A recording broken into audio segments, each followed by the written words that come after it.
Xin chào các bạn, mình là Di. Hôm nay mình sẽ cùng các bạn làm một món ăn rất nổi tiếng của Việt Nam. Đó là món chả giò, hay còn gọi là chả ram. Món ăn này có lớp vỏ ở ngoài giòn, ở bên trong thì có thịt heo, cà rốt, nấm mèo, ăn chung với các loại rau thơm rất là ngon. Các bạn cùng mình làm chả giò nhé. Nguyên liệu cần có là thịt heo. Đây là thịt heo bằm. Thịt heo bằm. Cà rốt màu cam. Cà rốt. Nấm mèo. Mình có nấm mèo khô. Đây là nấm mèo khô. Nấm mèo khô khi mình rửa sạch, ngâm ở trong nước lạnh 45 phút thì nấm mèo khô sẽ nở ra thành nấm mèo tươi. Đây là nấm mèo khô nhỏ xíu. Đây là nấm mèo sau khi đã ngâm rồi, rất là to. Nấm mèo khô nhỏ, nấm mèo ngâm xong to. Tiếp theo là mì vàng. Đây là mì vàng. Bánh tráng. Bánh tráng này mình có bánh tráng to. Bánh tráng. Hành tím. Đây là hành tím. Và mình cần trứng. Đây là trứng gà. Món chả giò này ăn kèm với nhiều loại rau thơm tùy thích. Ở đây mình có rau tía tô có lá màu tím, là loại rau mà mình rất là thích. Mình rất là thích ăn cái rau này luôn. Đây là rau diếp cá. Và mình có thể dùng cải bẹ xanh để cuốn ở bên ngoài chả giò. Cải bẹ xanh để cuốn chả giò. Nước chấm thì mình cần có củ tỏi,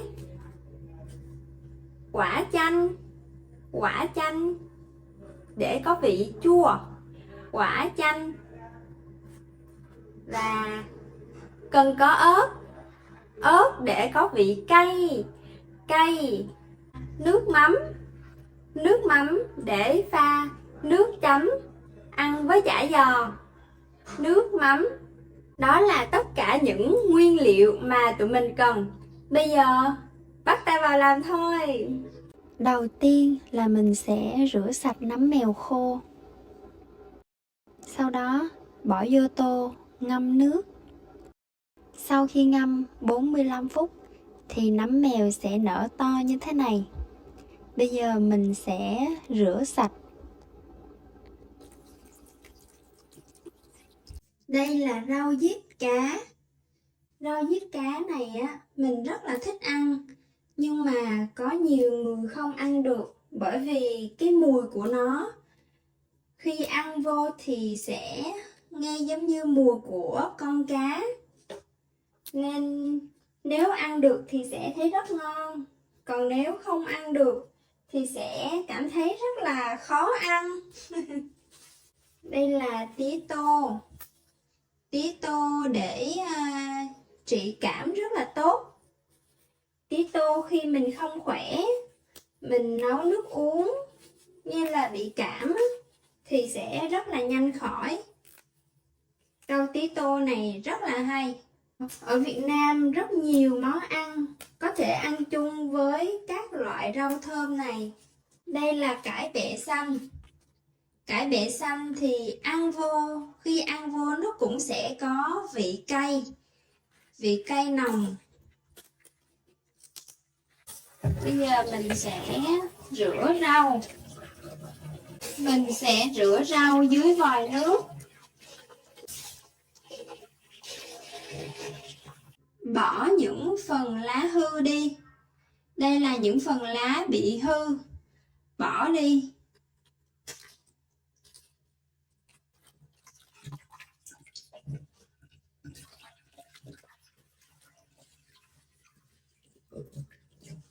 Muối.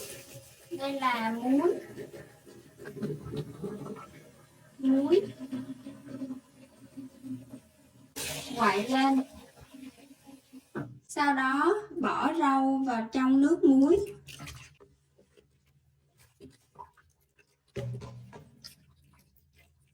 Mình sẽ lấy cái đồng hồ. Lấy cái đồng hồ chỉnh 10 phút. Ok. Dao bào để bào cà rốt.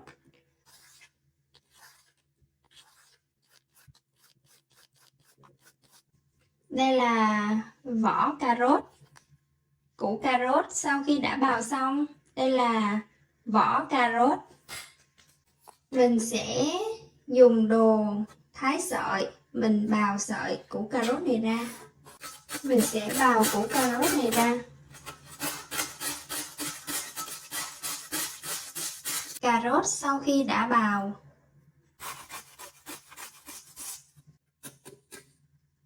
Mình sẽ bỏ cà rốt đã bào xong vào một cái thau. Bỏ cà rốt bào xong vào một cái thau. Bây giờ mình sẽ cắt sợi nấm mèo. Mình sẽ cắt cái cùi này ra.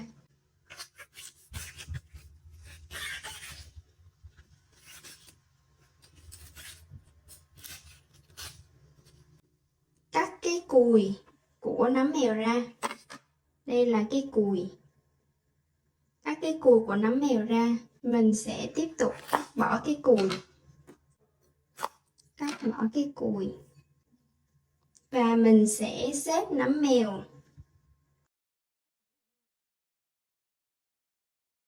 Xếp chồng lên nhau. Nấm mèo to ở phía dưới. Nấm mèo nhỏ ở phía trên. Cuốn lại.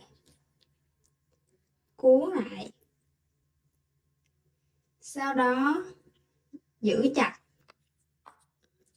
Và dùng dao để cắt nhỏ.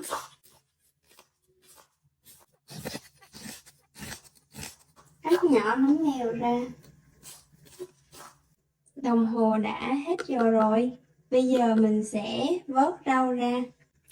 Rửa rau. Vớt ra rổ. Mình sẽ rửa với nước sạch thêm một lần nữa.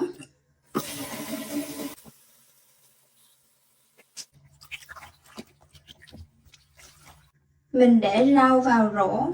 Cái rổ. Cái rổ. Để rau vào rổ. Mình sẽ lấy nấm mèo đã cắt xong. Bỏ vào thau. Mì vàng mình để vào thau luôn. Mình sẽ lấy thịt heo bằm bỏ vào trong thau. Lấy thịt heo bằm bỏ vào trong thau.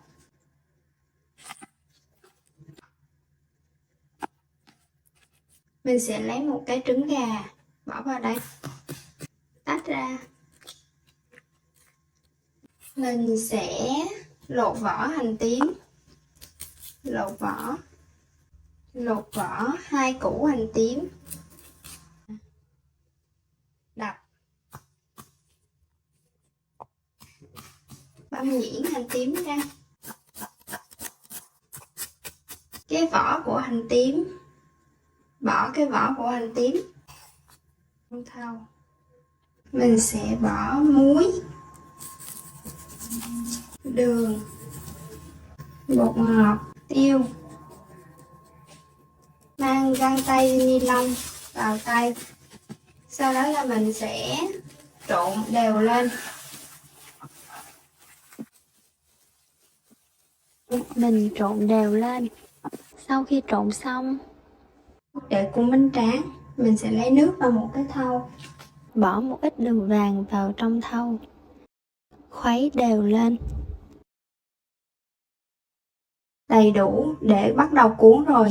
Mình sẽ nhúng bánh tráng ở trong nước, bỏ nhân vô và cuốn. Cái bánh tráng này hơi to nên mình sẽ lấy một nửa thôi.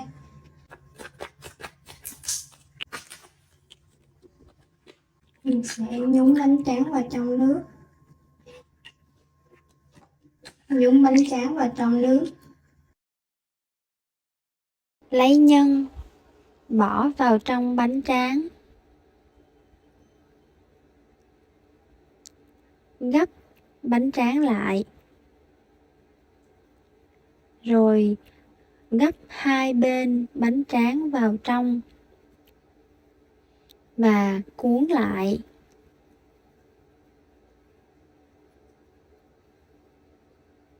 Cuốn nhẹ nhàng. Vậy là xong rồi. Mình sẽ tiếp tục làm thêm nhiều cuốn chả giò nữa.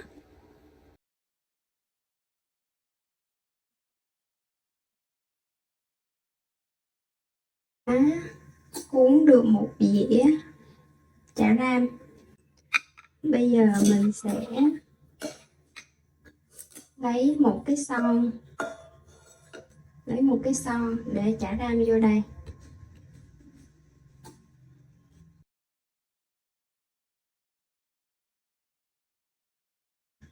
Đổ dầu ăn vào.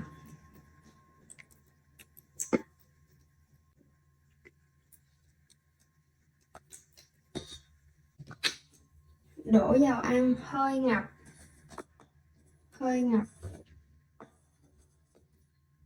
Sau đó là bắt lên bếp ăn. Trong lúc đợi cho chả giò chín, mình sẽ đi làm nước chấm. Mình sẽ lấy một chén nước, bỏ đường vô, ngoại lên, một muỗng nước mắm, 2 muỗng nước mắm. Dầu bắt đầu sôi. Mình hạ lửa xuống. Dầu bắt đầu sôi. Mình sẽ vắt chanh rồi quậy lên. Bỏ một trái ớt vào trong cối xay và lộn một tép tỏi.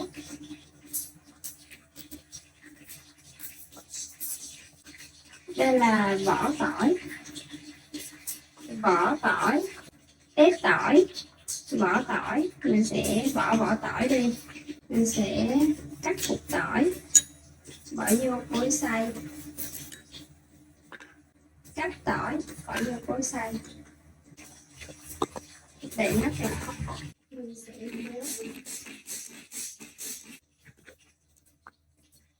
múc tỏi, bỏ vào trong nước mắm.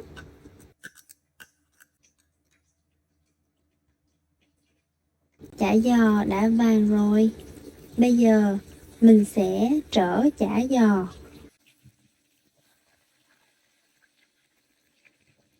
Mình bỏ thêm chả giò sống vào chiên.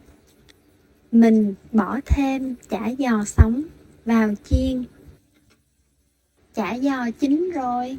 Bây giờ mình sẽ vớt ra để ráo dầu. Bây giờ mình sẽ dựng cái này lên để cho nó chảy dầu xuống.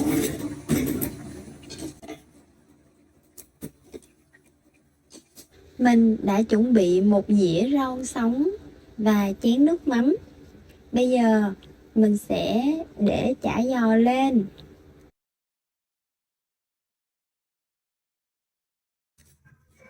Âm thanh nghe rất là giòn. Vậy là món chả ram của mình xong rồi. Bây giờ mình sẽ ăn nha. Vậy là mình đã vừa nấu xong món chả giò rồi. Bây giờ tụi mình sẽ cùng nhau thưởng thức nha. Đây là dĩa chả giò của mình. Chả giò rất là giòn, có cái vỏ ở ngoài rất là giòn, thơm, hửi rất là thơm. giòn lắm. Bây giờ mình sẽ lấy rau để cuốn với chả giò và chấm nước mắm ăn nha. Mình sẽ lấy một cái lá cải bẹ xanh, sau đó lấy một cái lá tía tô, rồi lấy lá diếp cá, lấy lá thơm để lên, sau đó là sẽ lấy chả giò để lên đây rồi cuốn lại. Đây, vậy là mình có một cuốn chả giò. Đây là chén nước mắm, mình sẽ chấm chả giò vào nước mắm và ăn thử.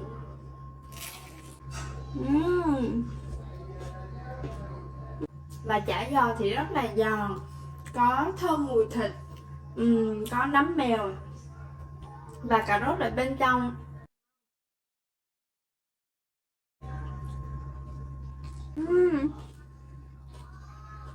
Chả giò có thể ăn rất nhiều món khác nhau như là bún khô, bún chả giò, bún thịt nướng nữa. Ngày hôm nay mình sẽ ăn chả giò với rau sống thôi, rất là ngon. Hôm nay các bạn làm chả giò với mình có vui không? Các bạn có thích món này không? Hãy bình luận ở dưới cho mình biết nhé. Cảm ơn các bạn đã cùng mình làm chả giò ngày hôm nay. Chúc các bạn có một ngày thật là vui. Xin chào, hẹn gặp lại.